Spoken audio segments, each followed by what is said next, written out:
Bien, ante todo, muy buenas noches. A nombre de la Universidad Nacional Mayor de San Marcos, la unidad de posgrado, quien le habla el profesor Héctor Centeno, para una reunión más para el curso asignado Seminario de Derecho Penal Especial. Bien, el día de hoy vamos a tratar una problemática jurisprudencial que de pronto no es, no es de recibo para la jurisprudencia nacional, en tanto que para la doctrina mayoritaria y para la jurisprudencia nacional mayoritaria se ha tomado como dirección la asimilación de la teoría del delito de infracción del deber para poder diferenciarlos en los delitos cometidos por funcionarios públicos. Como vamos a ver en el desarrollo del curso, vamos a verificar efectivamente esas dos propuestas, de pronto muy contradictorias, entre la que hace el profesor Roxin y la que desarrolla Jacobs, ¿no? La propuesta de Roxin, seguido por Schunemann, otro de los grandes penalistas alemanes, quizás no lleva el desarrollo propio del dominio del hecho como parte fundamental en los delitos cometidos por infracción del deber de los funcionarios públicos y de los extraneos.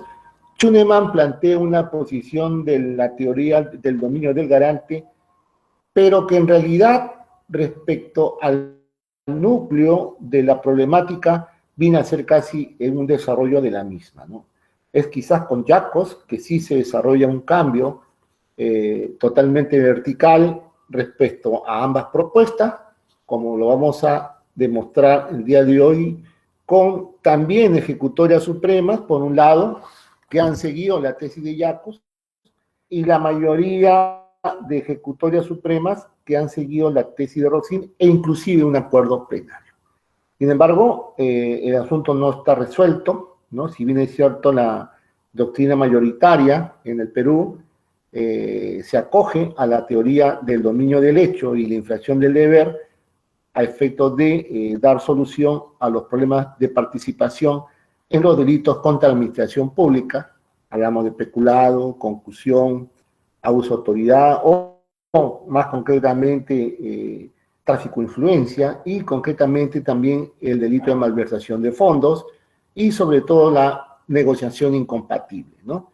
Que son problemas que aparecen de puro derecho cuando se va a administrar justicia y cuando se va a emitir un fallo condenatorio a efecto de establecer inclusive los plazos de prescripción y de pronto el quantum de la pena en base a la pena concreta. Pues bien, vamos a iniciar la clase del día de hoy con una pregunta, ¿no? Obvio, una pregunta que la vamos a ir desarrollando en el punto específico de la conversación que tenemos el día de hoy. La pregunta es, ¿cuál es el título de imputación penal del extraneus que junto al sujeto activo de un delito especial, funcionario o servidor público, participa en la comisión de un delito contra la administración pública? Es decir, ¿cuál es el título de imputación que le va a dar versatilidad y sobre todo punición dogmática para punir la conducta de un tercero que no es funcionario ni servidor público? La tesis mayoritaria y la jurisprudencia mayoritaria en el país ha asumido la posición que el Código Penal, el peruano, establece básicamente lo que se conoce como la accesoriedad de la participación, ¿no? Ahí me quedo un ratito. Cuando hablamos de accesoriedad en la participación, estamos hablando básicamente de aquellos núcleos rectores que se van a desprender del núcleo duro de la tipicidad. Ejemplo, peculado. ¿Qué es lo que hace el funcionario público para, de pronto, adecuar su conducta al 387? ¿No? Funcionario público que se apodera de bienes o caudales o efectos que haya llegado a su administración por razón de su cargo. Aquí encontramos en la redacción de la tipicidad que obviamente el agente tiene que hacer actos de comisión, ¿no?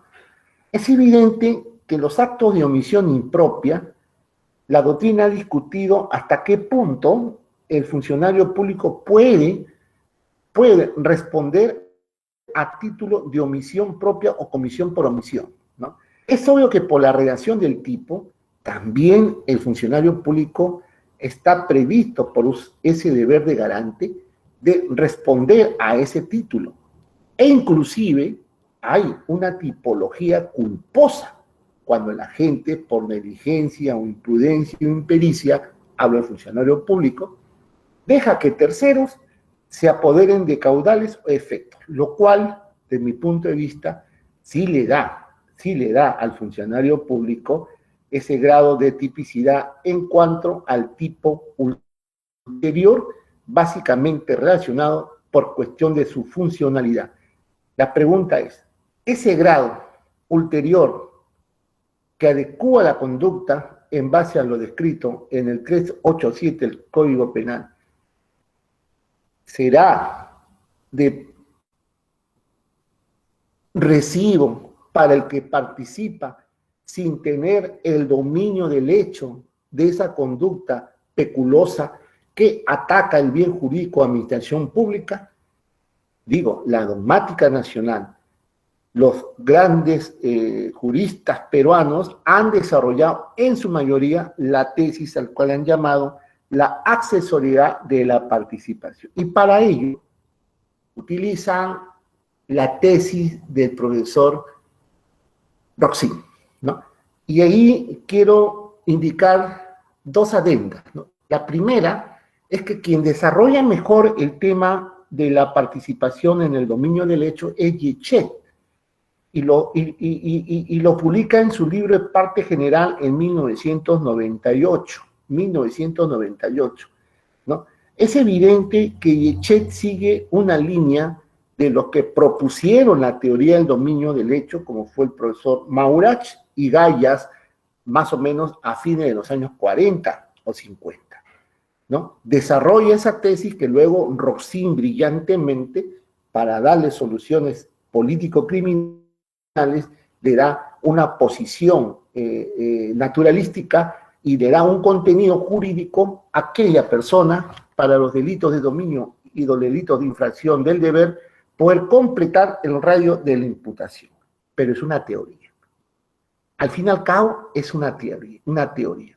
Luego vamos a ir a ver lo que dice el Código Penal. O sea, si efectivamente el Código Penal del 91, a pesar de las reformas que han habido en el delito contra la administración pública, por ejemplo, en el campo de la prescripción, en el campo básicamente de aumento de penas, si el legislador tocó o no tocó el artículo 26 del Código Penal. Es obvio que no lo hizo. ¿Falta técnica legislativa? No creo. Haya sido de pronto una forma no dogmática de analizar el problema. Puede ser. Ese es un tema que vamos a discutir el día de hoy. El extraneus, de nuestro punto de vista, ¿no? De acuerdo a la propuesta de Roxin, repito, de Roxin, el extraneus va a responder a título de lo que ha construido la dogmática penal llamada tesis de la unidad del título de imputación. Pero esta tesis de la unidad del título de imputación es de recibo en nuestra dogmática penal. O sea, nuestra dogmática penal, hablo de nuestro Código Penal, los comentaristas del Código Penal del 91, podemos encontrar en algún artículo del Código Penal esta unidad del título de imputación? Bueno, lo que sí existe es de que hay una ruptura de la unidad del título de imputación en el artículo 26 del Código Penal. Un tema que lo vamos a ver más adelante. Lo que yo quiero es ir desarrollando básicamente la cuestión del problema epistemológico que nos acerca, ¿no?, a los hombres de derecho, para poder referirnos básicamente a establecer estas estructuras y poder tomar una posición, porque de eso se trata, tomar una posición. Siguiendo la tesis de Roxy, el acuerdo plenario 2/2011, al parecer, habría resuelto el problema de interpretación de la participación del extraneus, ¿no? En este acuerdo plenario, el Supremo indica que la pena del extraneus va a seguir la suerte del autor, y para ello implica y desarrolla, pero los plazos de la prescripción que se duplican para el autor no son admitidos. Esto es que el partícipe, en el caso sería un cómplice, ¿no?, podría tener una pena menor que la del autor, pero siempre responderá como autor, lo que no, perdón, como cómplice, no siendo un intraneus. Lo que sí cabe, dice este acuerdo plenario, es que no se le puede aplicar el doble de la prescripción, o sea, los marcos de extender ese plazo en función que no es funcionario público. Si nosotros analizamos de manera estructural esta posición, tiene muchas aristas de crítica, ¿no?, como vamos a pasar en su momento a ir tocando punto por punto para crear la discusión con ustedes, porque al final todo, como hemos dicho, en el campo del derecho no hay una sola respuesta a un tema. En el campo del derecho lo importante es el argumento, ¿no? Ustedes lo han visto en filosofía del derecho, es algo que es muy importante que ustedes lo lleven y lo tengan presente, ¿no? Y eso se ve precisamente en el campo de la dogmática, ¿no? En la dogmática se expresa más concretamente el modo de filosofar de parte del dogmático, de parte del hombre de derecho, ¿no? Filosofar, hemos dicho en su momento, no es pensar pues en problemas personales, psicológicos, qué es la vida, qué es la muerte. No, ese es un tema que obedece en todo caso a la cosmología, que es parte de la filosofía. Filosofar es, en el campo del derecho, es filosofar sobre temas ontológicos. Y un tema ontológico es el delito, la pena y el sujeto activo, ¿no? En este caso, básicamente, el delincuente, ¿no? Del plano ontológico, la filosofía es la crítica y es la construcción de esa crítica a través de un fundamento lógico y que traiga como consecuencia una metodología que se aplique de manera heurística para resolver un caso. Esto es dogmática. Sin la dogmática no hubiéramos nosotros avanzado en los conceptos de las categorías y de los institutos del derecho penal. Entonces, en esa línea, existen una gran cantidad de ejecutorias supremas, aparte del acuerdo plenario 2/2011, que evidentemente ratifican y señalan que el extraneo sí tiene responsabilidad penal a título de cómplice.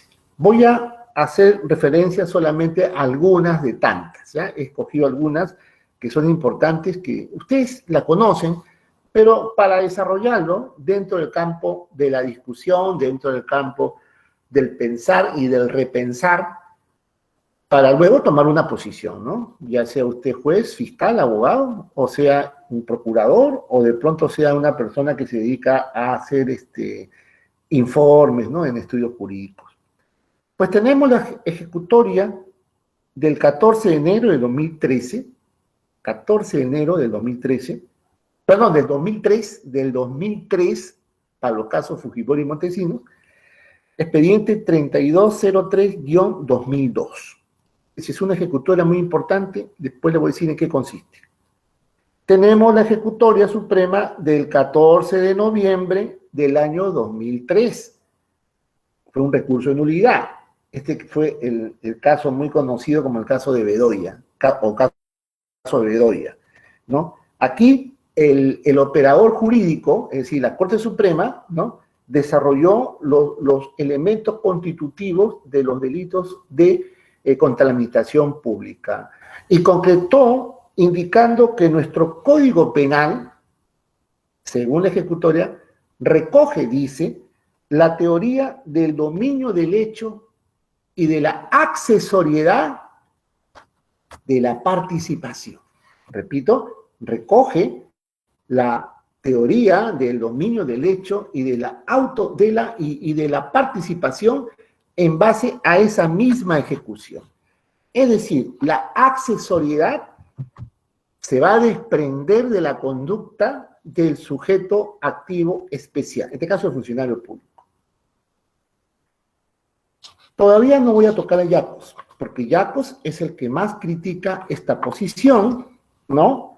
Vamos a seguir desarrollando la propuesta del profesor Roxin, que es, vuelvo y repito, doctrina dominante, y va a ser materia de discusión. Estoy dejando, en todo caso, las pautas para poder llegar a un marco de discusión dogmática. Vamos a recordar un poquito parte general, ¿no? ¿Cómo propone Roxin su teoría del dominio del hecho, ¿no? En 4 categorías. La primera es precisamente el núcleo del dominio del hecho de propia mano. La segunda categoría es el codominio del hecho, ¿no? Es decir, la coparticipación de varios autores intersubjetivamente, basta que uno domine la acción y los partícipes están dentro del dominio del hecho. El tercer elemento es el dominio de la voluntad, que nos sirve para trabajar el dominio de la voluntad en los aparatos organizados de poder. Y finalmente el dominio del resultado. De estos 4, el que nos sirve para responder la pregunta desde la posición de Roxin y desde la posición dominante, la teoría que nos sirve de Roxin es la primera, el dominio del hecho. Y eso es la que vamos a trabajar.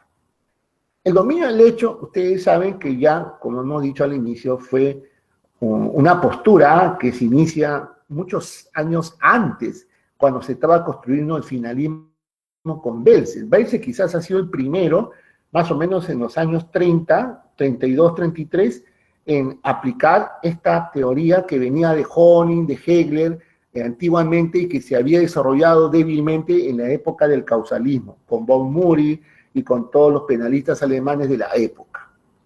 Pero es quizás Maurach y Gallas que van desarrollando más concretamente esta postura y que Roxin coge más o menos a fines de los años 60 y que desarrolla la postura y le da efectos de política criminal.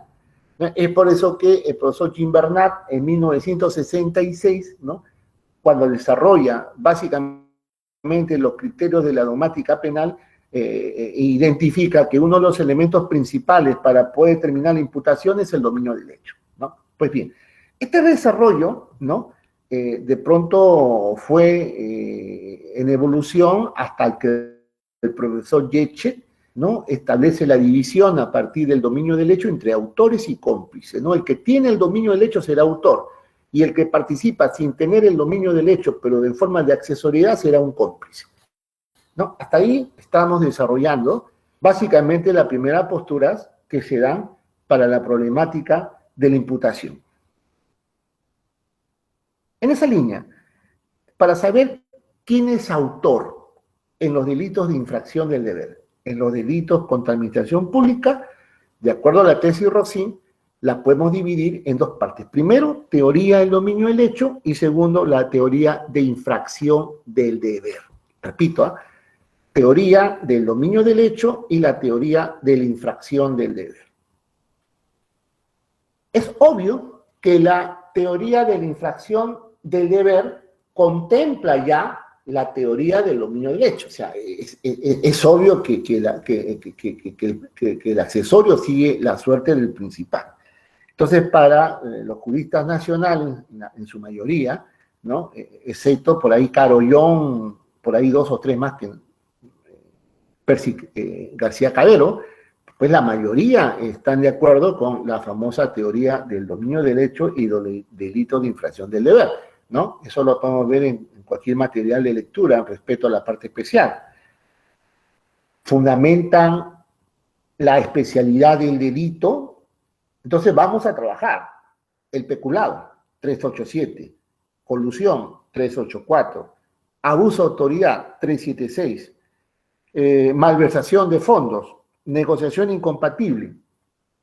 Aquí es donde surgen los problemas de delimitar la participación del extranjero.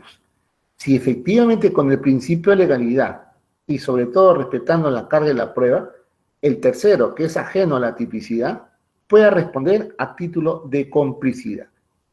Los seguidores de la tesis de Rocín han indicado que esta tesis funcionarial se va a especificar concretamente a desarrollar los marcos de imputación y poder dividir y poder resolver el problema de cuándo estamos frente a un autor y cuándo estamos frente a un cómplice.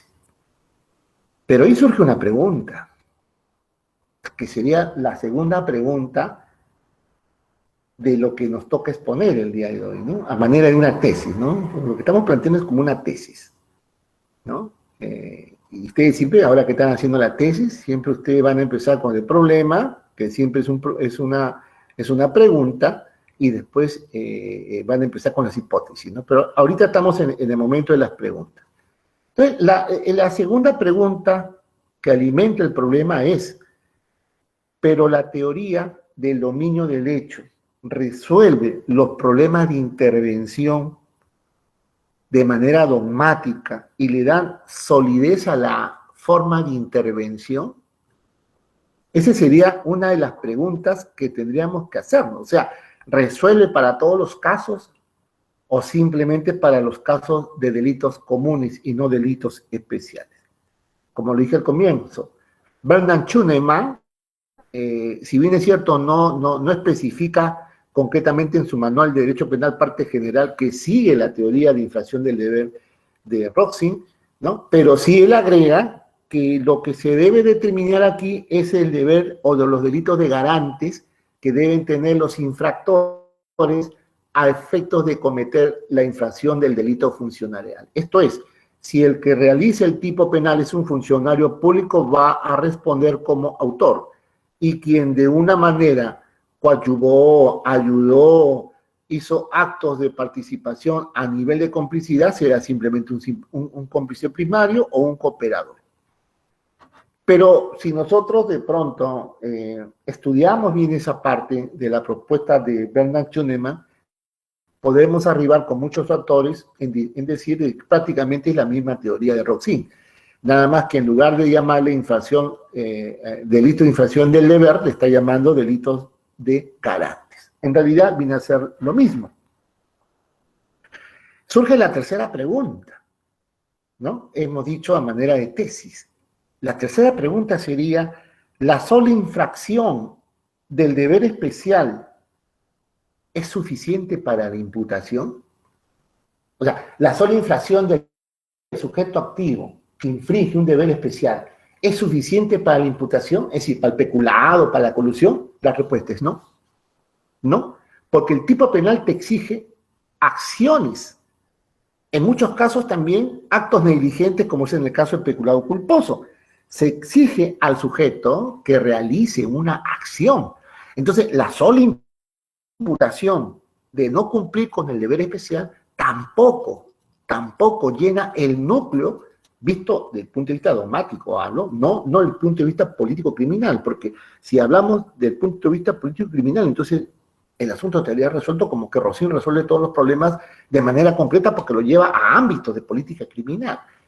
Pero si la analizamos desde el punto de vista dogmático, vamos a encontrar este gran vacío. No todos los tipos penales, peculado, colusión, concusión, malversación de fondos, negociación incompatible, tráfico, influencia, etcétera, exige la presencia de un hacer o omitir. Por eso dije al comienzo, había una discusión si en estos delitos cabría los delitos de comisión por omisión, yo creo que sí, cabrían los delitos de omisión propia en los delitos especiales propios? Yo también creo que sí, ¿no? Porque el dejar de hacer una conducta cuando estás obligado a hacerla, siendo funcionario público, infringiendo un deber de garante y un deber de funcional, obviamente te convierte en un infractor de un deber, de una omisión propia de carácter dolosa, ¿no? O sea, no quererme darme cuenta, básicamente, de que tal o cual acción va en contra de la administración pública. Y esto quizás te puede llevar también a otros ámbitos de la dogmática penal,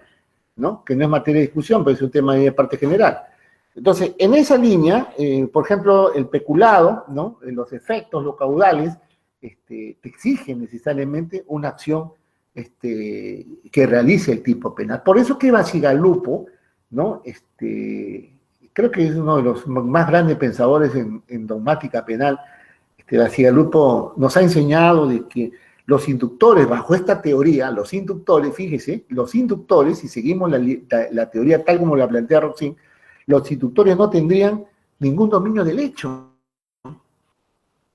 Y por lo tanto, sus conductas serían atípicas. Entonces, esto no aclara dogmáticamente la posición de Roxin, porque los deberes de garantes o los deberes de infracción, por ejemplo, en el peculado culposo, es totalmente claro, ¿no? Porque también se reprime culposamente al funcionario que no ha cuidado ordenadamente sus deberes de garante, de cautelar, en este caso, el bien, el caudal que se le entregó para la administración. Entonces, la teoría del dominio del hecho, a veces no nos hemos puesto a pensar un poquito nosotros si efectivamente lo necesitábamos para nuestra dogmática penal, o sea, para la dogmática penal peruana, me refiero, ¿no? En esa línea, en el Código Penal alemán sí es factible la teoría del dominio del hecho porque no se legisla, el Código Penal alemán no legisla básicamente la participación del cómplice primario. O sea, no está legislado en el Código Penal alemán la participación del cómplice primario. Es por eso que la dogmática alemana ha creado esa teoría como que también el tema de la autoría mediante el aparato de poder, ¿no? Entonces, los alemanes lo que han hecho es, en base a su Código Penal de 1871, ir desarrollando dogmáticamente los criterios nuevos de imputación. Pero nuestro artículo 25 del Código Penal sí especifica la figura del cómplice primario. Está clarísima, ahí no hay ninguna discusión. Entonces, legislar o entender para aplicar la teoría del dominio del hecho para los casos de infracción del deber, para poder distinguir la participación del intraneus y del externo, me parece que no es necesario. Digo yo, de la posición que estamos planteando, todavía no entra Guayacos, ¿no? Desde el punto de vista netamente dogmático. Es por eso que Kindauser, como quieran pronunciarlo, ¿no? Él nos dice, autor es el que tiene el dominio del hecho, y no hay ninguna discusión, el autor. Pero el partícipe es el que interviene, dice, al margen. Su conducta en nada enerva directamente el bien jurídico tutelado. Porque si su participación, las conductas se hubieran visto o no se hubiera dado la tipicidad de todo el radio de la imputación. En derecho penal no se trata de tomar una posición fáctica. En derecho penal, por el principio de legalidad. Lo que se trata en el derecho penal es dar una definición de carácter dogmática. Si bien es cierto, siguiendo a Kindauser, la teoría de Roxin es bastante cautivadora. Por eso que cautiva, ¿no? La mayoría de juristas, ¿no?, son cautivados por el desarrollo del pensamiento de Roxin y la jurisprudencia inclusive, casi en todos los países, ¿no?, desarrollan esta teoría. Pero en el Perú sí ha habido jurisprudencia con texte, como vamos a pasar a demostrar. Por eso digo que la discusión no es baladí, o sea, no es de recibo para toda la dogmática peruana. Si bien es cierto, hay una teoría dominante, esto no significa que sea una teoría de consenso, ¿no? Y hay una jurisprudencia dominante, que tampoco significa que sea una jurisprudencia de consenso, porque hay grupos, hay autores, siguiendo Yacos, que critican esta teoría que en realidad no da una explicación, yo digo, desde el punto de vista de Yacos, una discusión científica desde el punto de vista de Kindhauser, ¿no? Claro, desde el punto de vista de Schunemann, de Rosin, de Canciomelia, Carlos Parma en Argentina, y de tantos autores en Perú, Salinas Sicha, Carlos Caro, bueno, que son los dogmáticos que más han desarrollado estos temas, ellos desarrollan la teoría de Rosin. Pero, vuelvo y repito, hasta qué punto, ¿no?, nosotros podemos darle cientificidad a esta teoría, y ya pues es materia en todo caso de debate en la clase, ¿no?, para quizás ir tomando algunas posiciones o escuchar algunos comentarios. Por lo tanto, el principio de imputación no está en el dominio fáctico. El principio de imputación está dentro de los institutos organizatorios o organizativos, o un instituto en virtud de una competencia por organización. Porque en realidad es eso, una competencia por organización. O sea, el deber de infracción del funcionario público está en relación al instituto o a la institución que él vulnera. Es decir, la expectativa que se tiene sobre tal función de tal o cual funcionario público, en el caso de los jueces, ¿no?, en el caso de los magistrados, jueces fiscales, ¿no?, la expectativa de la institución respecto a su conducta. Por eso, compartir una doctrina dominante respecto a estos temas es de recibo para algunos y para otros no, ¿no? La pregunta del millón, antes de pasar a la posición de Yacos.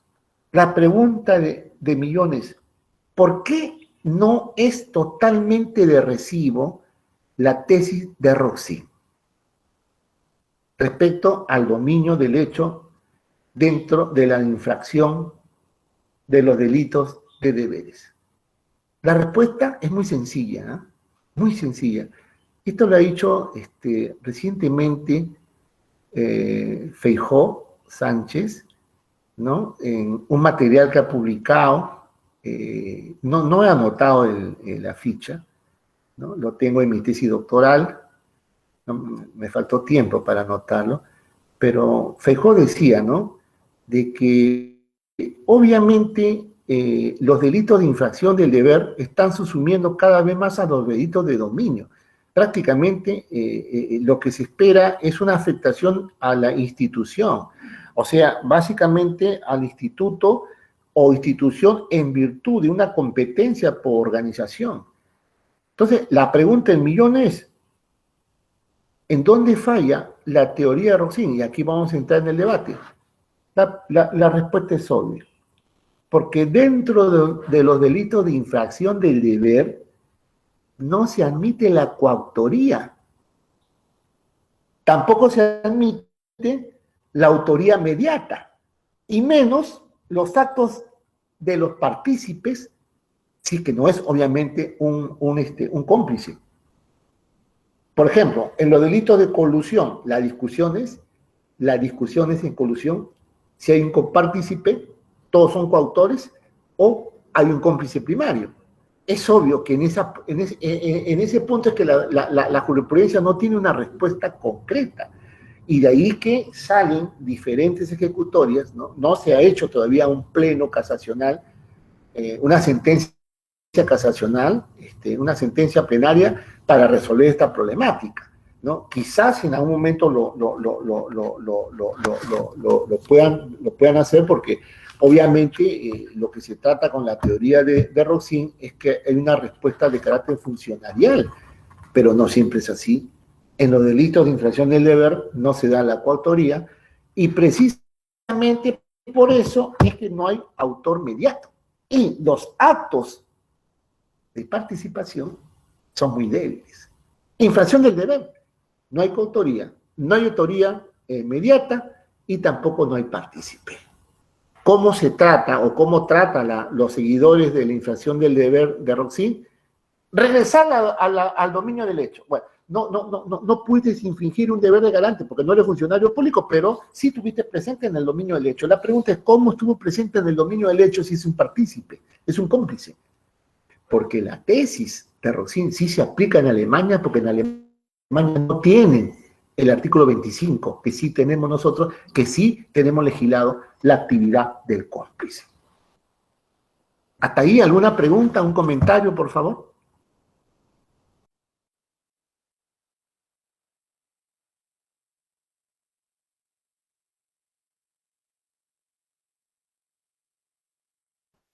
¿Alguna pregunta? José Eduardo Prado, ¿está presente? Buenas noches, profesor. José, ¿alguna pregunta? ¿O alguna, quieres aclarar un punto, opinar? Sí, o sea, quisiera preguntar, aprovechar más bien justamente la discusión que usted está planteando para agregar otra discusión que me parece que es sustrato de las discusiones que usted ha manifestado, ¿no? Por ejemplo, el tema de la accesoriedad de la participación.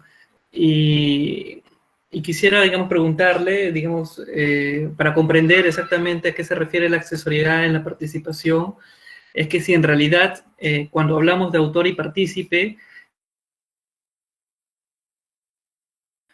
solo injusto en la cual intervienen ambos,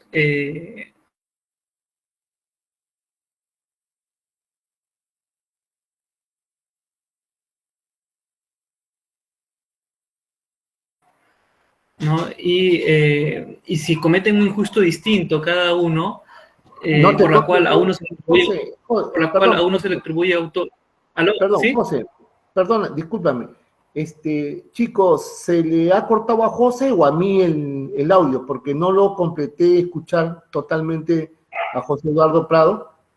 ¿Alguien me puede colaborar? Sí, se le ha entrecortado, doctor, tampoco lo escuché. ¿A quién? ¿A mí o a José? ¿Se me escucha A ahora? José. Ah, listo. José, ¿puedes repetir la pregunta, por Hola. favor? Sí, Ya, ¿se me no te escucha copié. ahorita? Ahora sí te copio, ahora sí te copio. Sí. Ah, ya. No, sí, sino que mi internet aquí es malísimo. Vivo en una zona muy alejada, muy complicada de acceso al internet. No, sí, en resumen, en buenas cuentas, mi pregunta era cómo comprender la accesoriedad en la participación, ¿no? Y para eso creo yo que hay que responder a la pregunta de si estamos frente a un solo injusto en la cual intervienen tanto el autor y el partícipe, pero contribuyen a un solo injusto, o es que cada uno, y por eso se distingue entre autor y partícipe, es que cada uno comete un injusto distinto, ¿no? Y si comete un injusto distinto, el autor y el partícipe, ¿cómo se comunican o cómo se vinculan ellos? ¿No? Esa sería mi pregunta que, digamos, creo yo que respondida ayudaría también a esclarecer las otras preguntas que usted ha planteado, ¿no?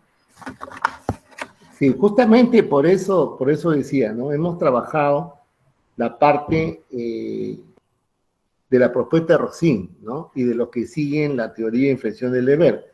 Pero más concretamente, adelantando un poco la segunda parte de la exposición, a pedido de José, efectivamente, eso lo encontramos en el artículo 26 del Código Penal. Ahí está la respuesta.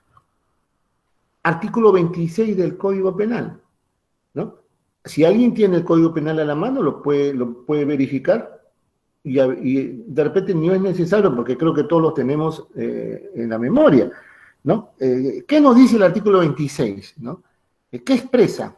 Es obvio que opta el legislador, en el artículo 26 opta por la incomunicabilidad de las circunstancias que modifican la responsabilidad penal del partícipe. Por eso es que es brillante la pregunta de José, ¿no? Si nosotros remontamos al artículo 26 del Código Penal, ahí está la respuesta. O sea, los problemas de imputación a raíz del título del autor funcional o funcional, o respecto a la accesoriedad de esa imputación cómplices, están resueltos en el artículo 26. Por eso es que tenemos nosotros contradicciones en la sentencia. Y yo he escogido una, entre comillas, la más reciente. Es la casación 782-2015 del Santa. Repito, la casación 782 del año 2015 del Santa. ¿Qué es lo que dice esta casación? Respondiendo a la pregunta de José, ¿no? Que era la segunda parte a la cual yo me iba a dedicar, a expresar, o sea, a los que están en contra de la teoría Roxin, ¿no? Lo dice, el extraneus no puede ser partícipe de un delito funcionarial. No solamente eso, ahí nomás nos queda la casación. Dice, al no obtener la calidad de funcionario público, el extraneus no tiene ningún deber de garante, de expectativa sobre cualquier ciudadano que espera en un funcionario público tal o cual condición o tal o cual de pronto actividad de lo que nosotros, los ciudadanos, debemos esperar de un funcionario público. No lo tiene. El extraneus no tiene ningún deber de garante. Él no puede defraudar. Entonces, el desarrollo de su infracción a título de accesoriedad se bloquea por el artículo 26 del Código Penal. Acá lo he anotado, porque yo también anoto también, ¿no? El artículo 26, ¿no? Que expresa fundamentalmente la teoría de la incomunicabilidad de las circunstancias que modifican la responsabilidad penal del partícipe. Si ustedes de pronto comparan la casación que he hecho mención, que es la 782-2015 del Santa, la comparan con el acuerdo plenario 2-2011 de todos los jueces de la Corte Suprema, acuerdo plenario, hay una contradicción, para ser más sintáctico. En el acuerdo plenario en el acuerdo plenario 2 del 2011 se sigue la línea de Roxin, tal como yo lo especifiqué al comienzo de la sesión. Y en la sentencia, acá lo he anotado,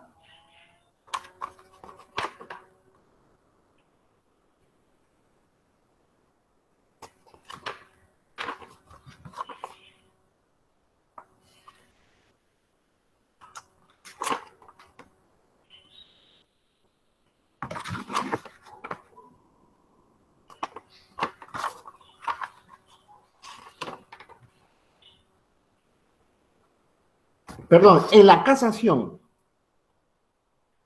841-2015 de Ayacucho, se dice también que la negociación incompatible es un delito de infracción del deber. La negociación incompatible, obviamente para el funcionario público, pero no para el extraneus. Implica,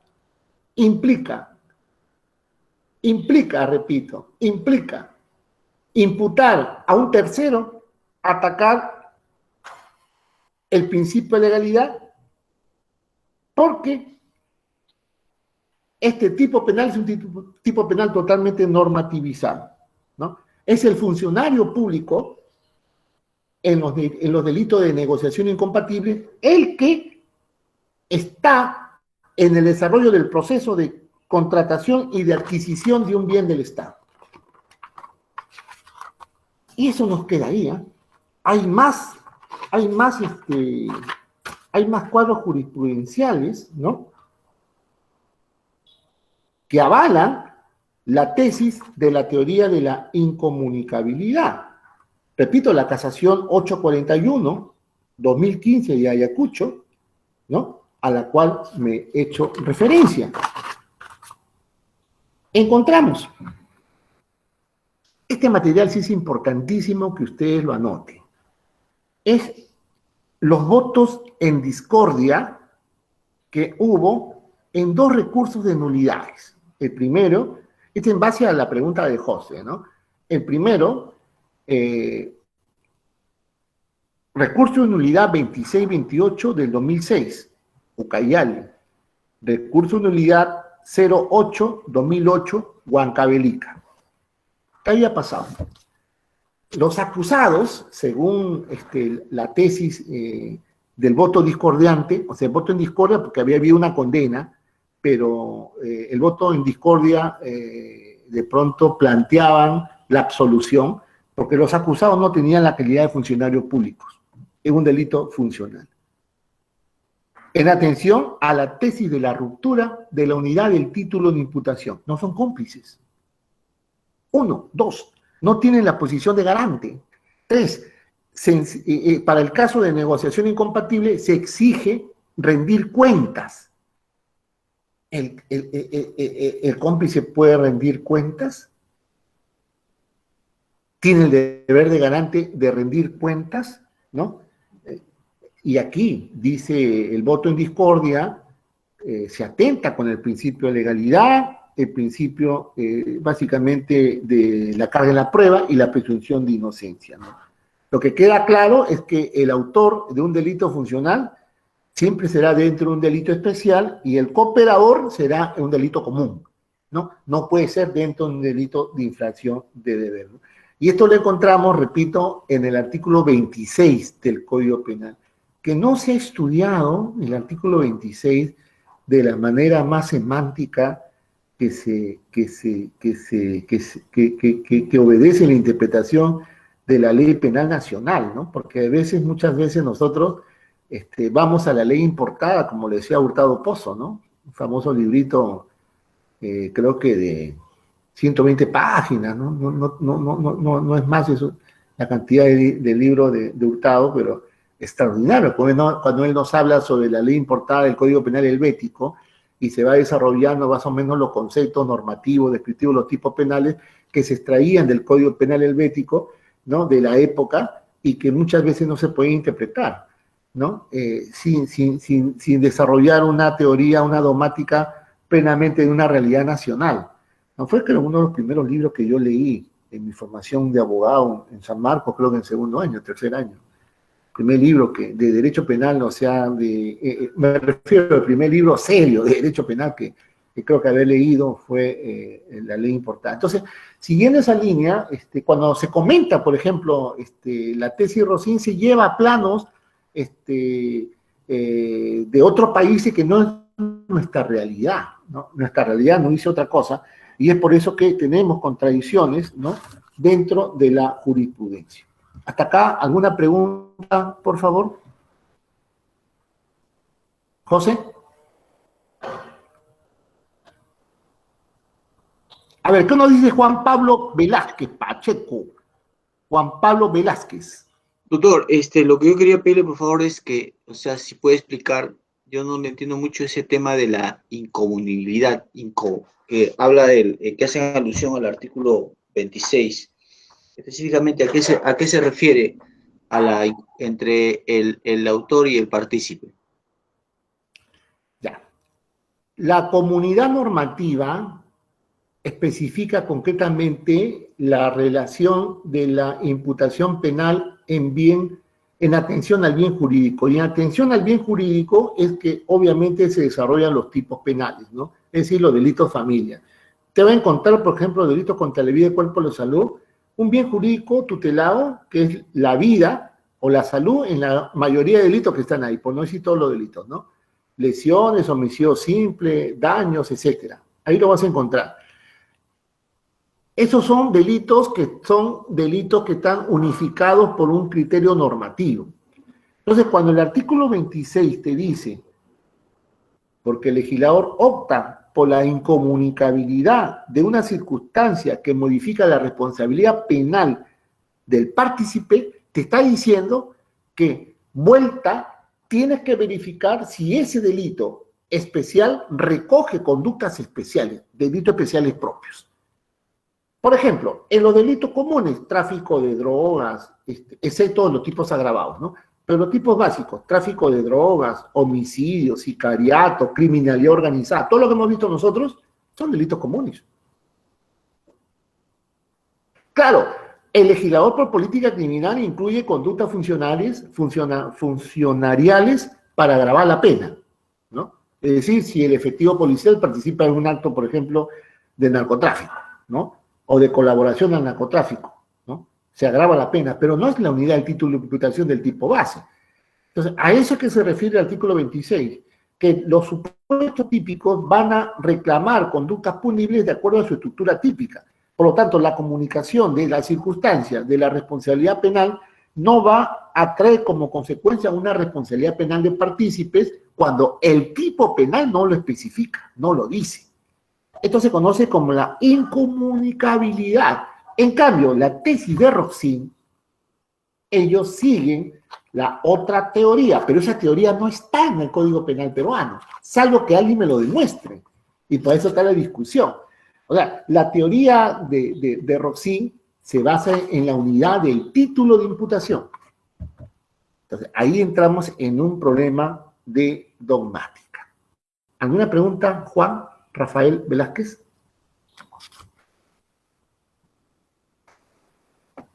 Profesor.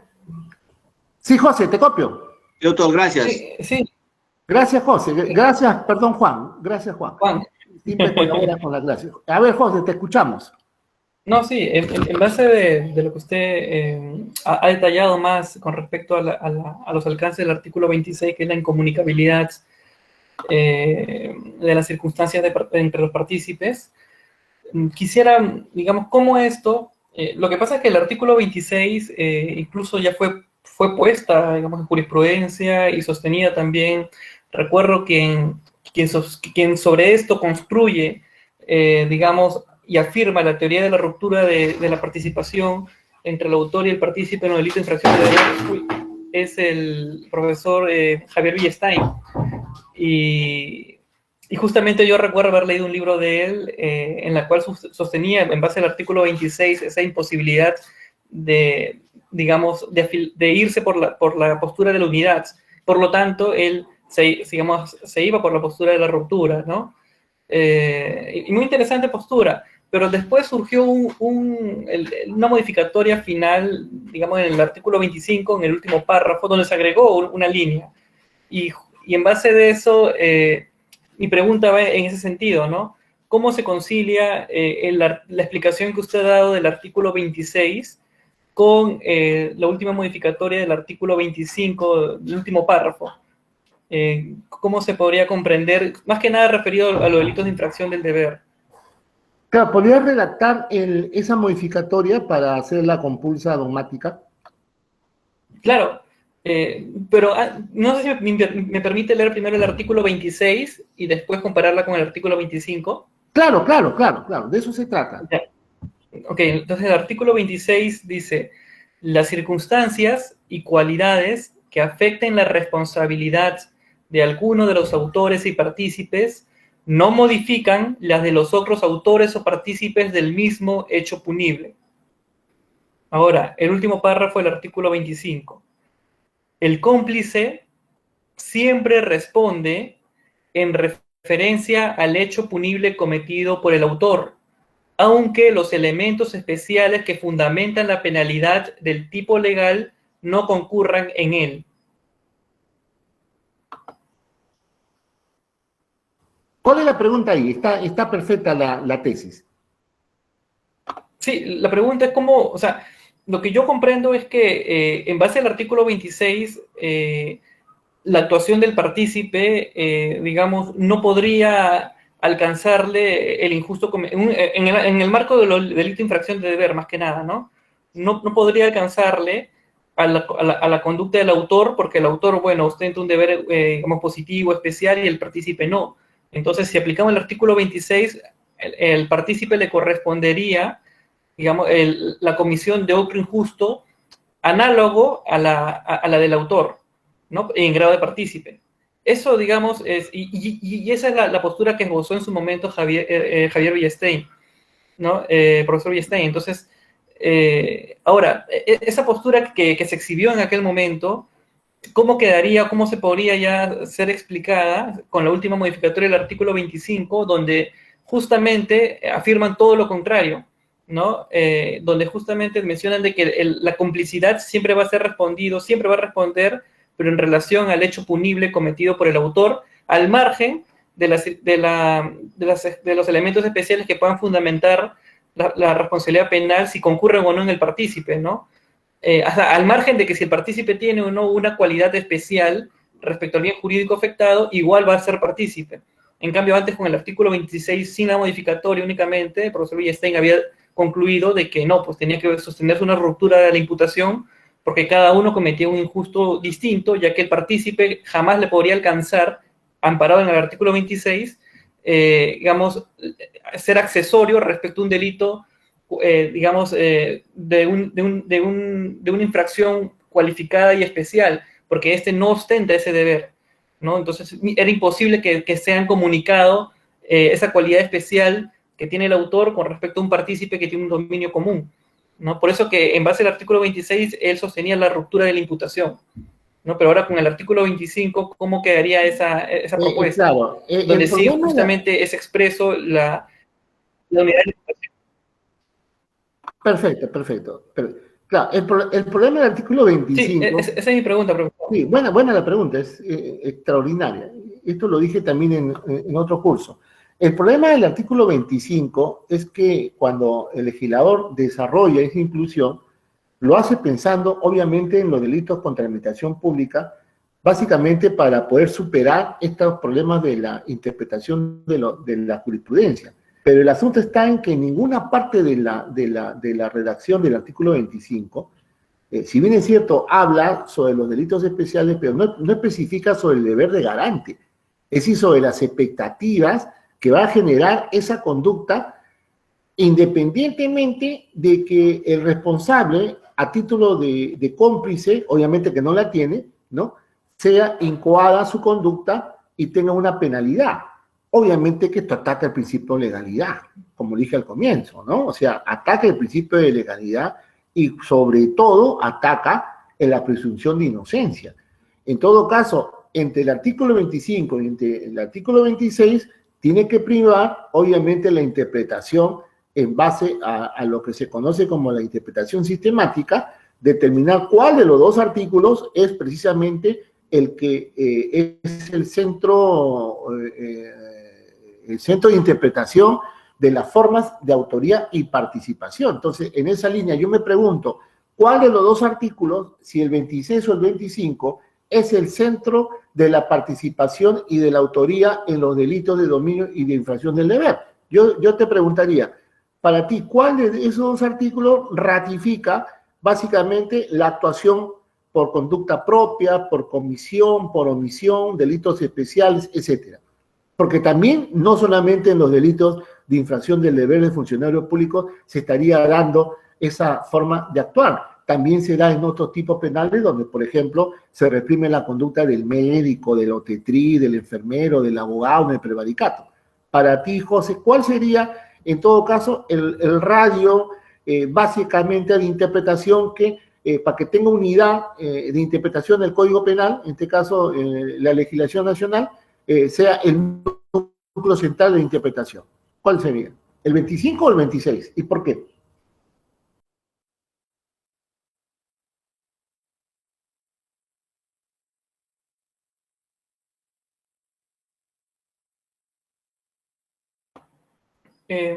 ¿Se me escucha? No sé si se me escuchará bien porque mi internet ahorita está No, fallando. no, Esta hora siempre falla nada. más que los sábados en la mañana. Ya, no sé si a ver. me escuchará. Sí te escucho, ahorita sí te escucho. ¿Se me escucha? Sí te copio, te copiamos. Blanca, ¿le escuchas a Hola, José? ¿se me escucha? Brille, ¿le escuchas? ¿Sí? ¿Se me escucha ahora sí? Sí, doctor, sí se lo escucha. Buenas Ah, ya. noches. No, si no, disculpe. Sí, profesor, sino que esta hora, sí, si no, mi internet falla demasiado a esta hora. En la mañana, sí, los sábados sí, es siempre más corrido, pero en las noches, como todos usan, se conglomera y la señal me viene más débil, ¿no? Problema, sí. Pero bueno, aprovechando los pocos segundos que me ofrece, digamos, el internet de tiempo, porque se me va y viene, yo en lo personal, digamos, sí, en lo personal yo, digamos, reafirmo o digamos, o sostengo lo que sí está señalado en el artículo 25 del Código Penal. Más aún, claro, el principio de legalidad es... las interpretaciones que podemos hacer no pueden exceder más allá del principio de legalidad, ¿no?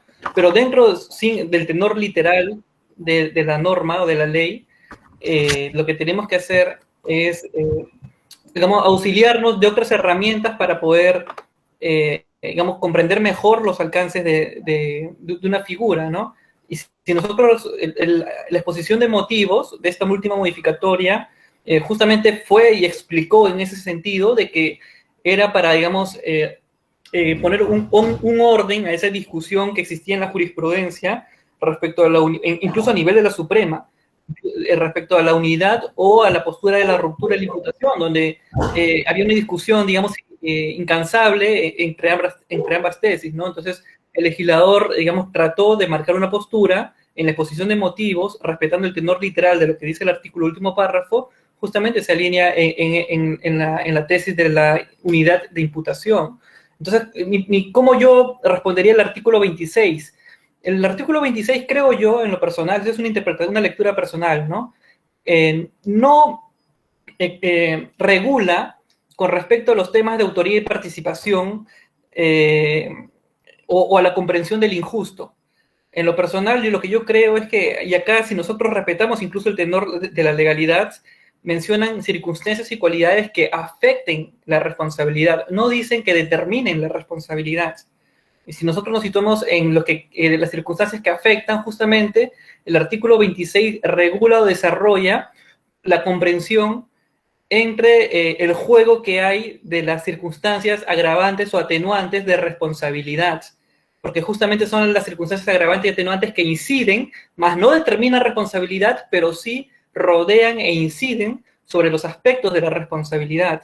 Entonces, en ese sentido, digamos, de manera práctica, ¿cómo podría interpretar el artículo 26? Es que si el autor ha cometido un delito y además tiene una circunstancia agravante genérica que ha sido cometerlo con un fin abyecto, que eso está regulado en el artículo 46, pero del Código Penal por ahí, esa circunstancia especial de agravante, que es el fin abyecto, no le puede ser comunicado ni trasladado por un principio de autorresponsabilidad al partícipe. Y el partícipe únicamente responderá por la comisión en grado de partícipe por el delito, pero no le alcanzará la agravante que se determinará en el quantum, en la cuantificación de la pena al partícipe, ¿no? Entonces, esa es la interpretación y la lectura que yo le doy del artículo 26, en la cual sí, ahí, digamos, entraría en armonía con el artículo 25, porque cada una regularía aspectos distintos, digamos, de la construcción de la teoría del delito, ¿no? Mientras que el artículo 25, el último párrafo, reafirma la teoría de la unidad de imputación, en el artículo 26, más que nada se centraría a determinar cuestiones de penalidad, de quantum de la pena, respecto a las circunstancias agravantes y específicas del delito, entre el partícipe y los cómplices. Esa es la lectura que, digamos, de manera personal yo le doy, ¿no? Obviamente es también discutida, ¿no? Lógicamente. Tengo una pregunta, José. En la redacción de la exposición de motivos, no es clara en cuanto... No sé. ¿Aló, me copias? José, ¿me copias? Sí, le escucho. No sé si a mí se me escuchará. Sí te escucho. Estamos con problemas, pero vamos a superarlo. ¿Me copian todos? Rosmel, Miguel Tarazona, ¿me copia? Sí, doctor. Sí, doctor. Gracias, chicos. José, te hago una pregunta. En la exposición de motivos, cuando el legislador básicamente especifica esa problemática al cual yo he hecho alusión de esas dos teorías en la jurisprudencia, la pregunta es, ¿por qué no sistematizó el 25 con el 26? ¿Por qué lo dejó el 26 así? ¿No creó más confusión? ¿No crees tú que ha creado más confusión para subsumir la tipicidad? Yo, en lo personal, creo que no. O sea, lo que han tratado de zanjar es un problema jurisprudencial y que en realidad, en buenas cuentas, en la práctica, no digo que sea el culpable, digamos, porque bueno, culpable significaría cargarlo con algo negativo, ¿no? Sino, digamos, como que promotor de esta disputa fue justamente el profesor Villestein, porque él desde sus libros y desde la aplicación Porque él, al margen de que si estemos o no de acuerdo con sus posturas, el profesor sí es bastante coherente con lo que escribe, con lo que predica y con lo que hace. Por eso ha sido muy controvertido siempre en sus pronunciamientos, ¿no? Entonces, él justamente en la sala que él estaba presidiendo en aquel entonces, cuando bueno, era magistrado aún, él sustentaba varias resoluciones en base al título de la ruptura de imputación, mientras que otra sala, la vecina, se manejaba por la ruptura de la unidad de la imputación. Entonces, en vista de esa disparidad, incluso a nivel de la Suprema, es que con la última modificatoria, que fue más o menos en el año 2017, aprox, se da, justamente se trata de zanjar ese problema, ¿no? Y sí, pues se lo zanja, digamos, pero ya encaminándose o cerrando postura por la de la unidad de la imputación y trata, digamos, de solucionar ese conflicto, ¿no? O sea, eso es el detrás de cámaras, ¿no? Digamos, de la modificatoria, ¿no? O sea, eso es lo que en buenas cuentas motivó, ¿no? La motivación fáctica de esta Pero ¿qué modificatoria. hacemos con el artículo 26? Sí está vigente, el artículo 26. El artículo 26 no... Es que el artículo 26 en lo personal no regula un tema, a mi consideración, ¿no? Es un tema de postura. A mi consideración no regula o no incide y nunca incidió sobre un tema de responsabilidad, de determinación de la responsabilidad. Es decir, sobre el título de imputación jamás incidió. El artículo 26 lo que hacía era únicamente regular respecto a la relación que hay en base, reafirmando el principio de autorresponsabilidad, es decir, por el hecho estrictamente propio, la relación que hay entre las circunstancias que modifican la responsabilidad, ¿no? Que pueden ser agravantes o atenuantes, pero más no las que determinan responsabilidad, sino las circunstancias, digamos, modificatorias, no de determinación de responsabilidad. Entonces, yo la interpretación del artículo 26 lo doy en otro plano. Para mí, el artículo 26 ahora ni antes reguló un tema de autoría y participación. No, para nada, ¿no? Y claro, esa es una postura, ¿no? Porque está la otra postura que también, como usted sostiene, muy, digamos, elocuentemente, y también el profesor Stein, que claro, el artículo 26, sí, pues, hablan de una, digamos, de que el autor y partícipe construyen cada uno un injusto distinto, ¿no? En lo personal, yo soy de la tesis en que entre el autor y partícipe construyen un solo injusto, ¿no? Porque también tengo que reafirmar el principio de autorresponsabilidad, ¿no? Y es un solo injusto en la cual cada uno interviene, pero su diferenciación es cuantitativa. En realidad su intervención no es cualitativa, porque eso del dominio del hecho que Hans Belzel diferenciaba entre autor y partícipe, a mi consideración no es exacta, porque también el partícipe tiene dominio de hecho, solo que tiene un dominio de hecho menor, pero sí lo tiene.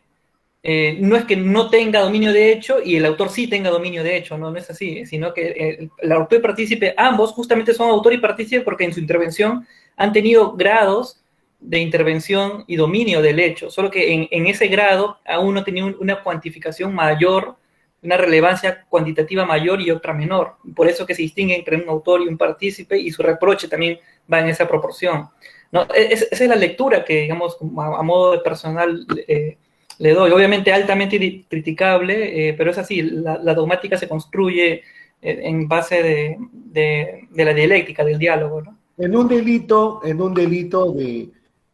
de malversación de fondos, a diferencia de una negociación incompatible, ¿cuál es el deber de garante del que participa en una negociación incompatible?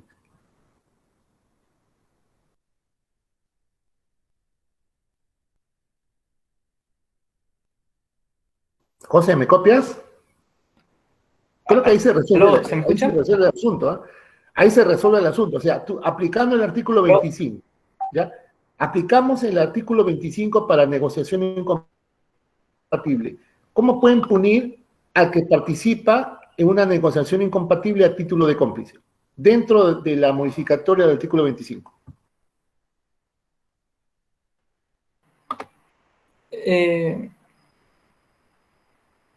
Lo que pasa es que en la negociación incompatible, digamos... Un delito funcional, ¿eh? bueno, Cuidado, ¿eh? Es un delito Sí, funcional, es cuidado. claro.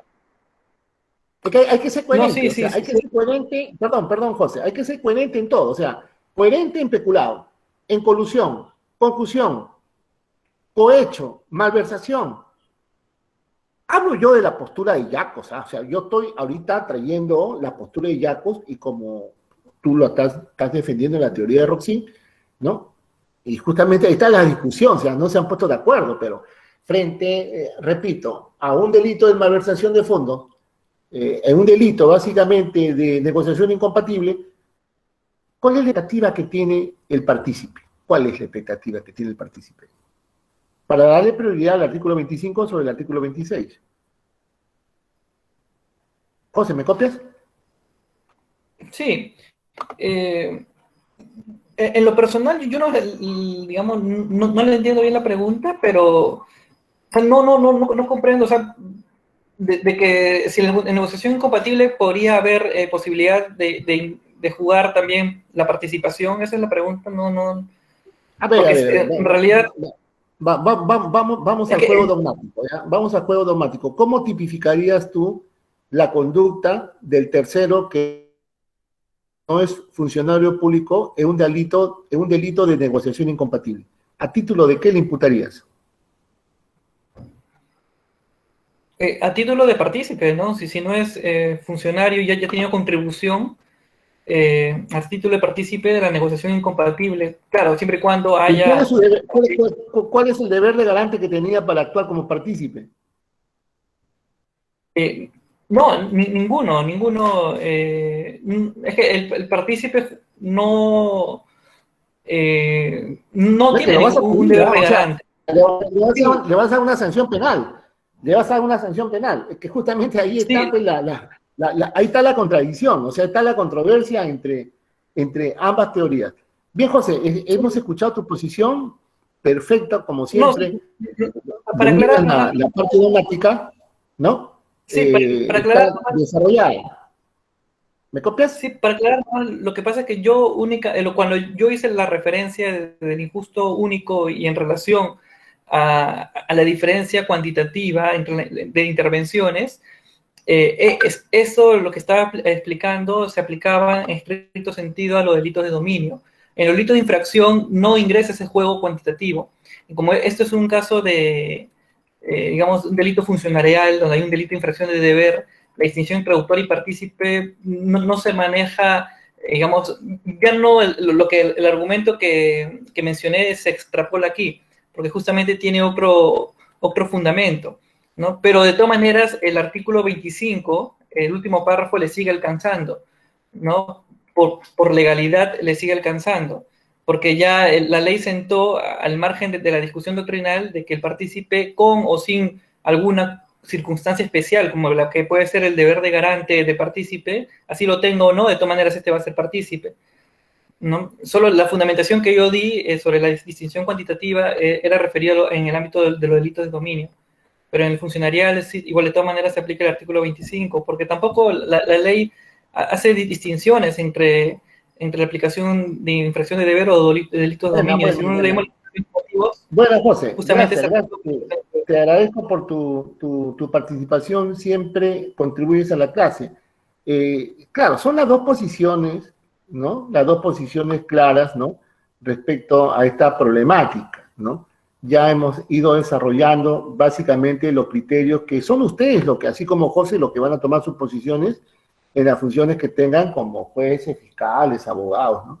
Nosotros los profesores lo que hacemos es traer la información y de pronto al final da una postura propia, que no significa necesariamente que ustedes tomen partida por lo que dice el profesor, porque como yo siempre digo, en el campo del derecho no hay una sola respuesta. Lo hemos visto en las casaciones que he hecho mención y en las ejecutorias y recursos de nulidad, unos con la posición de Roxin y otros con la posición de Yacos, ¿no?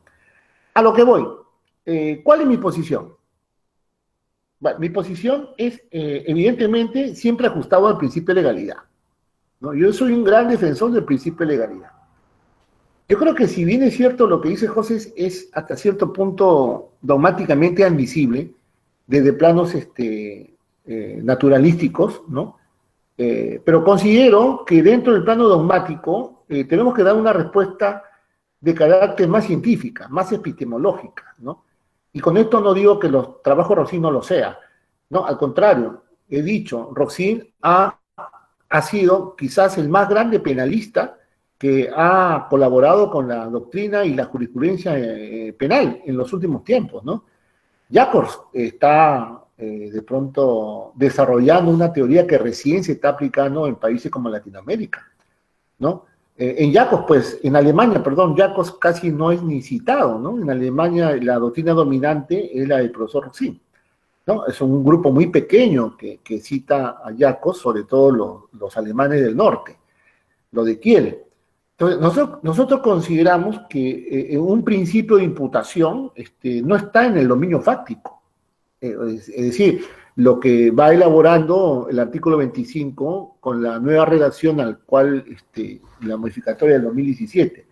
No, por ahí se va por un dominio fáctico del dominio del hecho. Yo creo que el principio de imputación no debe ir por ahí, ¿no?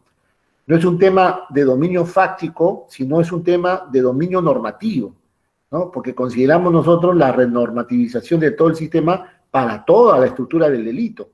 Y esto está relacionado básicamente en que lo que se tiene que verificar es el aporte al desarrollo de los institutos y las categorías, más concretamente a una institución en virtud de una competencia por organización. Yo creo que ahí está el asunto de irnos más por criterios más legalistas, más del principio de legalidad, porque lo que estamos haciendo nosotros prácticamente es desarrollar un principio de legalidad que no viene de ahora, viene de la época becaria. No puede ser admisible, por ejemplo, que a un tercero que no es funcionario público se le coloque la pena de un cómplice, ¿no?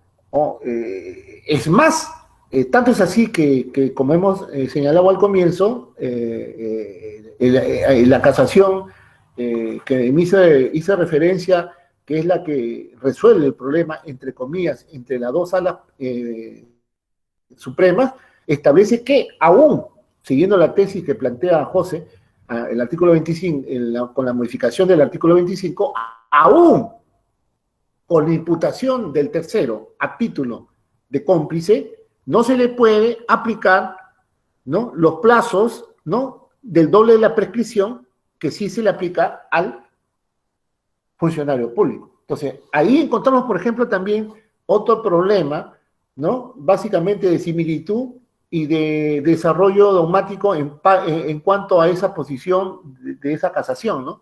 Porque hay que ser coherente, repito, ¿no? Porque si es un partícipe y se le aplica una pena, ¿por qué no puede seguir el accesorio de la pena principal de los plazos de prescripción? ¿Cuál es el fundamento dogmático para no tenerlo? Obviamente porque no lo hay. Por efecto de política criminal dice, no, como es un tercero, a ese tercero hay que aplicarle la pena como cómplice, pero no hay que aplicarle el doble de la prescripción o los plazos de la prescripción que sí opera para el funcionario público. Y esto para mí es atentar con el principio de legalidad. Digo para mí, para la clase. Pero yo también le planteo la otra posición, la posición de Roxin, y son ustedes los que van a ir desarrollando básicamente la postura. Y lo decía ¿por qué? Por una razón muy simple. La pregunta del millón. ¿Se puede compartir un dominio de infracción del deber para resolver los problemas de la participación en los delitos funcionales en cuanto a la posición de infracción del deber? La pregunta del millón. La respuesta es muy sencilla, jóvenes, muy sencilla, anótela. Porque en los delitos de infracción del deber no hay coautores, tampoco hay autor mediato, ni tampoco hay partícipes, no hay. Lo que sucede es que en la jurisprudencia, los jueces cuando desarrollan los marcos de imputación, a través de los trabajos de los que siguen la teoría del dominio del hecho y la infracción del deber, que sí se da en Alemania, porque el Código Penal alemán no tiene una redacción sobre la participación básicamente del extranjero y del cómplice primario. Lo que sí tenemos nosotros en el artículo 23 del Código Penal, el artículo 25 del Código Penal, en cuanto a la actividad del cómplice, y ahora con la modificatoria, si la tenemos, no es necesario recurrir a la base de la punibilidad, ¿no?, de la teoría del dominio y la teoría de infracción del deber. Esta es la posición de la clase, que no significa, vuelvo y repito, que sea la verdad. Hemos dicho que en materia del derecho, insisto, no hay una sola respuesta. Por eso que vemos, ¿no?, una sala permanente dice una cosa, una sola transitoria dice otra cosa, y al final se trata de modificar un artículo, y como yo digo, modificaron el artículo 25, incluyeron supuestamente en teoría al tercero, al cómplice, lo incluye, pero ¿cómo queda el artículo 26? ¿No? José dice, no, porque el artículo 26 no tiene una vinculación y nunca lo ha tenido con la unidad del título de imputación de la coautoría de los partícipes. Esa es una teoría muy respetable, pero ¿cómo queda la 26? ¿No? En todo caso, ¿cuál de los dos, tanto la 26 o el 25 del Código Penal, es la estructura en cuanto a la participación o coparticipación de autores? Porque el tema de coautoría o autor no hay problema. Es autor el quien realiza el injusto, y coautor el que de una u otra manera contribuye de manera concreta, de manera simultánea, subjetiva, concertada, etcétera, en la unidad del título de imputación. Ahí no hay ningún problema. El problema es con los partícipes. El problema son con los terceros ajenos a la tipicidad. Entonces, en esa línea, siguiendo con lo vertido, ¿qué pasaría, por ejemplo, en el tráfico de influencias? ¿No? En el tráfico de influencias, por ejemplo, el sujeto, ¿no?, indica tener influencias, ¿no?, expone, ¿no?, y implora, ¿no?, una influencia real o una influencia falsa, que nunca existe, ¿no? Dice, no, yo conozco a tal persona que es el funcionario público, es mentira, no lo conoce, o realmente sí lo conoce. En ese caso, el tercero, el que de pronto participa en la infracción, será un cómplice de un delito de tráfico de influencia, ¿no? Ahora, en el delito de tráfico de influencia, si viene siendo sujeto activo es cualquier persona, pero se agrava con eso un funcionario público. Y también ahí nos encontramos frente a un problema del tipo del radio de acción, porque también se puede aplicar la teoría de infracción del deber. Entonces, en esa línea tenemos básicamente unos problemas que no han sido todavía resueltos por la dogmática penal, específicamente en los delitos especiales, ¿no? Saber quién es autor y quién es cómplice es un tema que todavía no, para mí, no ha sido resuelto. No ha sido resuelto porque hay dos teorías contestes que tienen ambas posiciones muy claras, ¿no?, sobre un mismo tema, sobre un mismo problema. Vamos a escuchar a ver a Silvia Rocío Navarro qué opina hasta el momento de estas dos posturas. Silvia Rocío Navarro se encuentra. Sí, doctor, buenas noches. Buenas noches. ¿Qué opinas, alumna Silvia? Doctor, bueno, estaba escuchando un poco de lo que estaba conversando, más o menos, y aún no tengo una postura clara todavía. No estoy muy empapada del tema, en realidad no podría dar una definición exacta de lo que, o una postura, mejor dicho. Ok, Silvia, pero ya has recibido la información y en todo caso va a ser de que en su momento vayas desarrollando esta problemática. Natalia Sí. Raquel Sánchez. Natalia Raquel Sánchez. Doctor, buenas noches. Buenas noches, estudiante, estimada alumna Natalia Sánchez. ¿Cuál es su postura? ¿Ha tomado postura? ¿Tiene una idea del caso, del tema? Bueno, al igual que mi compañera, todavía no tomo postura respecto al tema.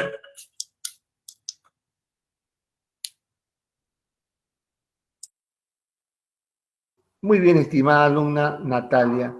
¿Qué nos dice Félix Andrés Alcalá Molina? ¿Ha tomado una postura? ¿Tiene una idea?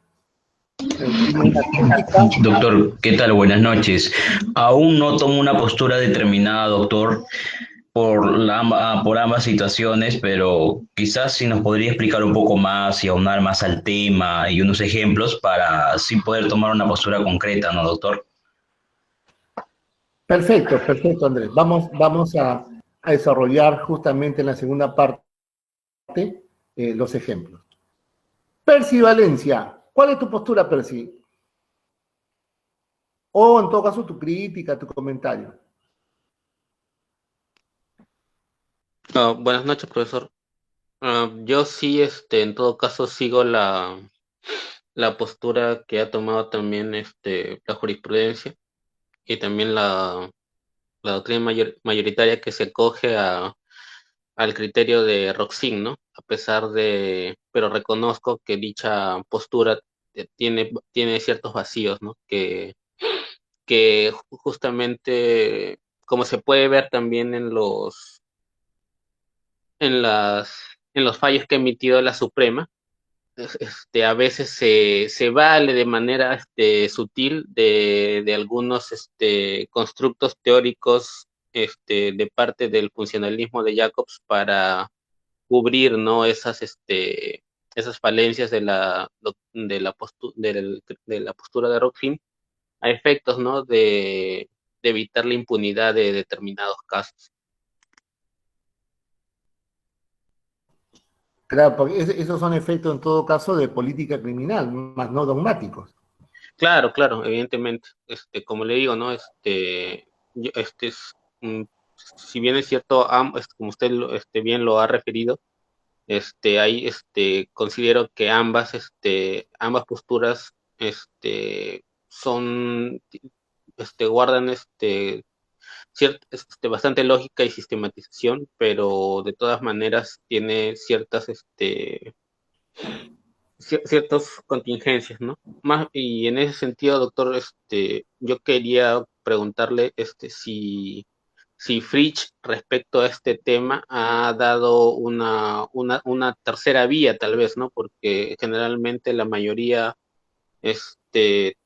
opta como una especie, ¿no? De dos caminos, ¿no? Entre Jacobs y Roxin, pero quería saber si Fritsch, tengo entendido que da una tercera vía quizás a esta problemática. Claro, Fritz lleva una tesis, acuérdate que Fritz es un finalista, es uno de los últimos finalistas que sigue desarrollando la tesis de Belzel, ¿no? Y lo dije al iniciar la clase, ¿no? Si quizás Bernard Schunemann, ¿no?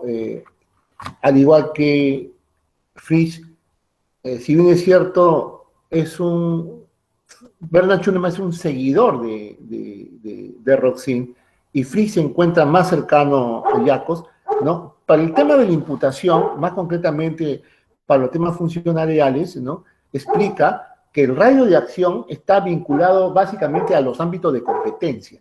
Sin ser un funcionalista, o sea, él no es un funcionalista ni moderado ni radical, ¿no? Él es un finalista, pues, ortodoxo, ¿no? Es un neocantiano. Entonces, como neocantiano que él es coherente con su teoría y lo desarrolla dentro de los ámbitos de competencia, que fue una de las propuestas de Kant, y que es lo que desarrolla Jacobs en su teoría constructa de la renormativización del sistema, aplicando básicamente los trabajos de Kant, Metafísica de las Costumbres, y de Hegel, ¿no? Aparentemente, los temas de la filosofía del derecho constituyen argumentos básicos para elaborar básicamente el tema ontológico del actual, porque al final, como dice Fritz, todo queda en una posición ontológica, ¿no? En cuanto al factum y a la realización de los tipos penales, ¿no? Queda claro que el dominio funcional, ¿no? Para los que siguen la teoría rossiniana, se va básicamente sobre el dominio del factum, o sea, del hecho en concreto, pero la renormativización del sistema, que es el principio de legalidad, no está sostenida, o sea, hay un gran problema.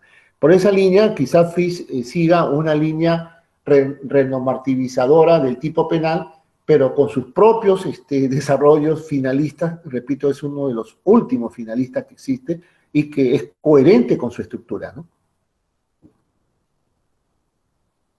Entendido, profesor. Violeta Susana González. Violeta Susana González.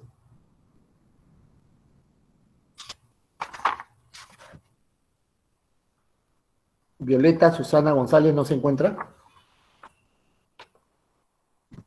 Mayra Ivete Roca. Mayra Ivete Roca. Presente, profesor. ¿Cómo está, querida alumna Mayra Ivete Roca? Roque, perdón, Mendoza. Dígame, ¿cuál es su pregunta? ¿Tiene algún interrogante, una posición? ¿Ha escuchado las dos posiciones contrapuestas por las cuales se adhiere la discusión? Bueno, en lo particular, en los delitos funcionariales, yo me inclino por la teoría de la infracción del deber, ¿no? Pues es aquella teoría que aparte de ello, el mismo delito es aquel el que establece las cualidades del autor en estos delitos, ¿no? Es quien infringe el deber. Y es lo que en lo particular y en lo que yo he visto es la teoría por la que muchos se inclinan, ¿no? Claro, entonces desde el punto de vista, gracias María Ivete Roque, muchas gracias por su participación. Desde el punto de vista de María Ivete Roque, ella se adhiere en todo caso a una teoría del deber que está más ligada al deber institucional, ¿no? Así es. Y el deber, claro, el deber institucional es una propuesta pues, de Jacobs, ¿no? Quizás sólida dogmáticamente, pero político-criminalmente no. Ese es el gran problema. Pero a veces también hay una justaposición entre lo que es el principio de legalidad, que es dogmática penal, con política criminal, ¿no? Acuérdense ustedes, las primeras clases que hicimos, por política criminal a veces hay un adelantamiento de la punibilidad, del delito de peligro, ¿no? El solo pertenecer, por ejemplo, a una actividad, a una organización criminal, consuma la infracción, aunque no haya hecho nada el sujeto activo. Es un adelantamiento de la punibilidad, pero se admite por política criminal, y eso es lo que pasa con la teoría de Roxin, ¿no? Se aplica por un tema de política criminal, pero por un tema básicamente de dogmática pura, respetando el principio de legalidad, ¿no? Yo creo personalmente que debemos adoptar por un deber institucional, ¿no? Solo los sujetos que están incursos en los delitos especiales pueden ser autores, ¿no? De los mismos, ¿no? No se puede responder por un delito funcional cuando no se tiene esa cualidad, ¿no? Los extraneus solo pueden responder por un delito de dominio, ¿no? O sea, de un dominio, en este caso, que no necesariamente es un delito básicamente funcional, ¿no? De ahí que nace la teoría, la que dice María Ivete, la teoría de la ruptura del título de imputación, ¿no? Y se menciona la casación 782-2015 del Santa, ¿no? El extraneus para esta casación no puede ser partícipe de un delito funcional, es muy clara. ¿Qué hacemos con esa casación? Yo le diría pues a José, ¿no? ¿Qué hacemos con la casación 782-2015?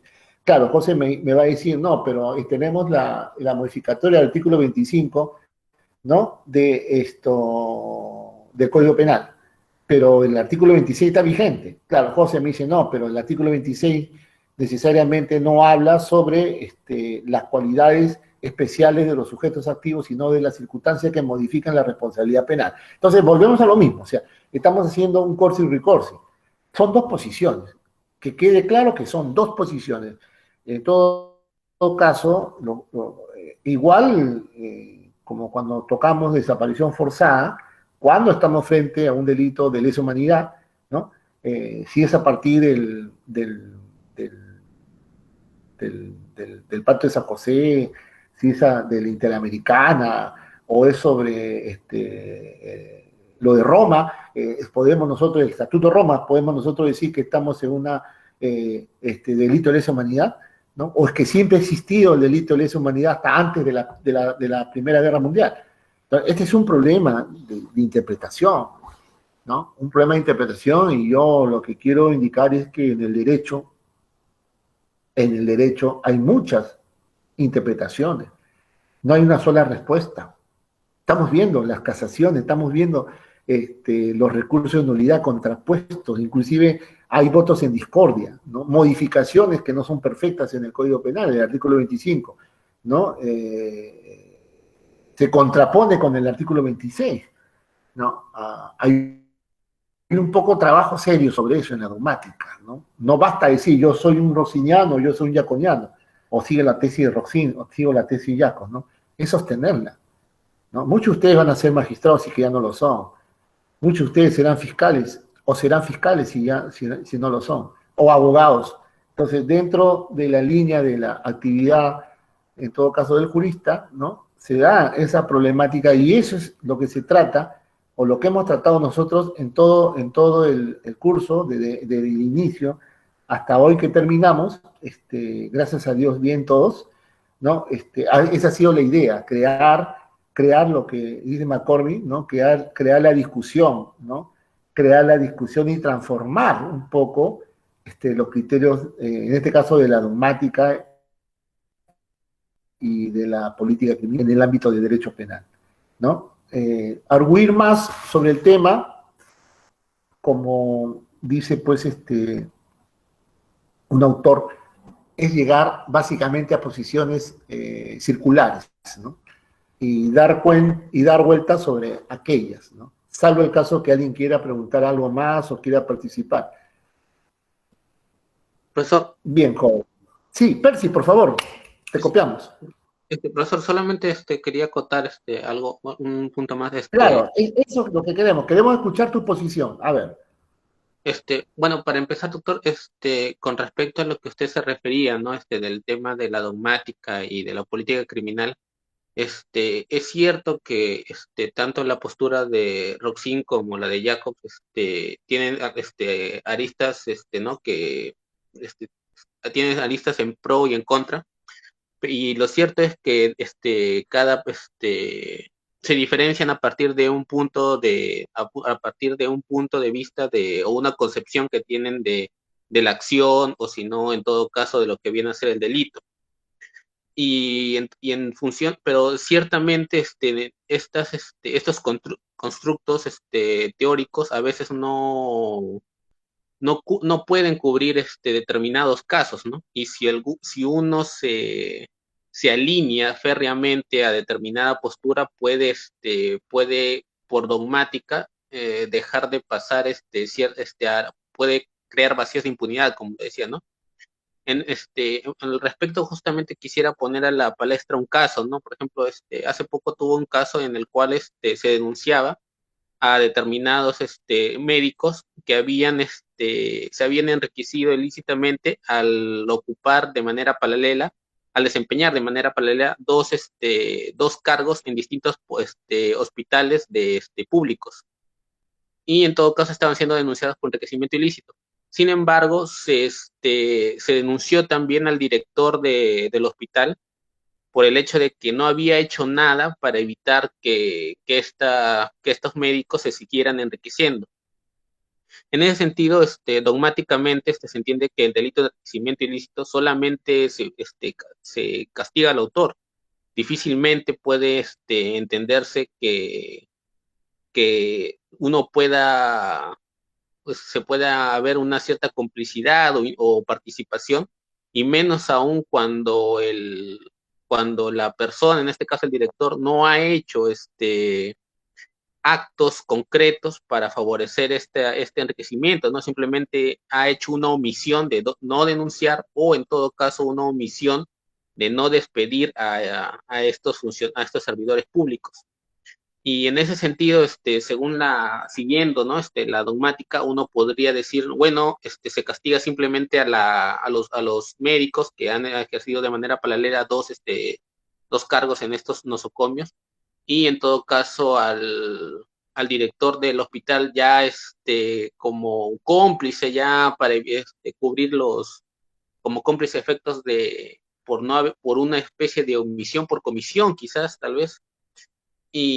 Pero por otro lado también en este caso la Procuraduría sostenía que si era factible en todo caso argumentar una coautoría o tal vez por omisión, cosa que me pareció muy interesante, pero al final en este caso concreto se fundamentó, se argumentó justamente siguiendo la pretensión de la Procuraduría, hacerlo autor, también coautor, y se fundamentó justamente en el hecho de que había intervenido en este supuesto típico, dado que el delito de enriquecimiento ilícito se entendió como un delito continuo, de efectos permanentes, que había estado participando en todos estos años que los médicos habían estado enriqueciendo, a través de una omisión por comisión, ¿no? Y se fundamentó bien este extremo. Pero ciertamente, no sé si al final, como usted, no sé si también es de su parecer, al final, el hecho de no tanto acoger una como otra postura, ¿no? Dependerá en todo caso de la argumentación que tenga ya sea el abogado o el fiscal a efectos de, ¿no? De ver cuál es, cómo sustenta el caso, ¿no? Porque uno puede ser, como usted dice, roxiniano, jacobsiano o tomar otra tercera vía, pero si no fundamentas o no sustentas bien tu punto de vista, al final no será de recibo, ¿no?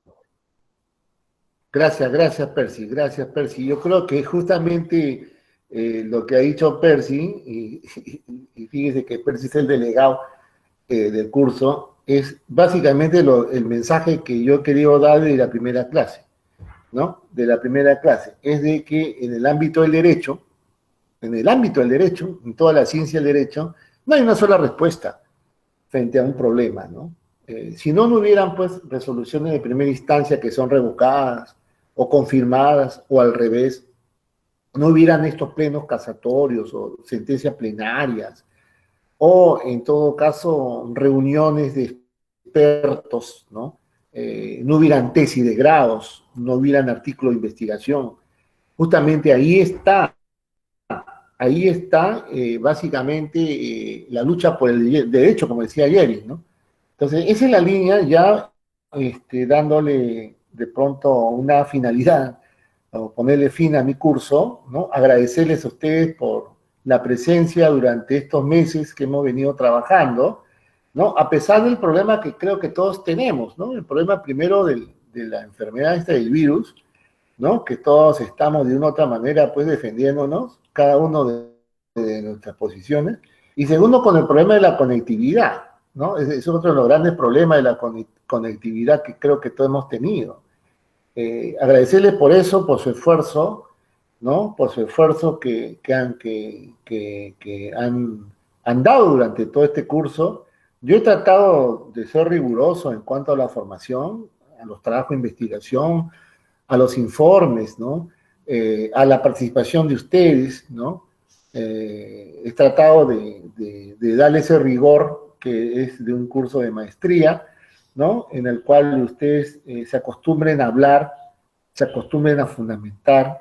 Quizás todos no hayan participado, yo creo que al final todos han participado, pero unos han participado más que otros. El ideal es que ustedes participen, ustedes son abogados, ¿no? Y obviamente que a través del habla es que se conectan, ¿no? Y justaponen ideas con los jueces, con los fiscales, o ustedes como magistrados escuchan a los abogados, ¿no? A los fiscales, a los procuradores, etc. Entonces, en esa línea, yo creo que hemos alcanzado el objetivo que está previsto en el syllabus, es básicamente alcanzar una renormativización del sistema, así no estén de acuerdo ustedes con la clase, ¿no? Y eso está muy bien, o sea, no necesariamente tienen que estar de acuerdo con lo que uno dice, pero lo que la cátedra ha querido durante el desarrollo del curso es traer 2 o 3 posiciones, traerlas y discutirlas, ¿no? Porque de eso se trata. Por ejemplo, hoy la discusión ha estado muy rica con Percy, con José, con María Ivete, con Félix, con Silvia, Rocío, etcétera, quienes han participado de una u otra manera, y siempre durante el curso ha sido así, ¿no? Claro, no es igual estar en directo que estar a través de un sistema digital, pero la idea es esa, ¿no? Agradecerles por estos meses que hemos trabajado y sigan estudiando, sigan preparándose, vayan desarrollando sus tesis, ¿no? Y eso, ¿no? Agradecerles por todos y mañana, bueno, esta clase está adelantada por el día de mañana y eso, ¿no? Gracias por su presencia y será hasta el día lunes, ¿no? Que tenemos el examen oral, ¿ya? Muchas gracias. Gracias, doctor. Ok. Gracias, profesor. Cuídese bastante. Gracias, doctor. Gracias. Hasta luego, doctor. Gracias, chicos. Gracias, doctor. Gracias, niña. Gracias.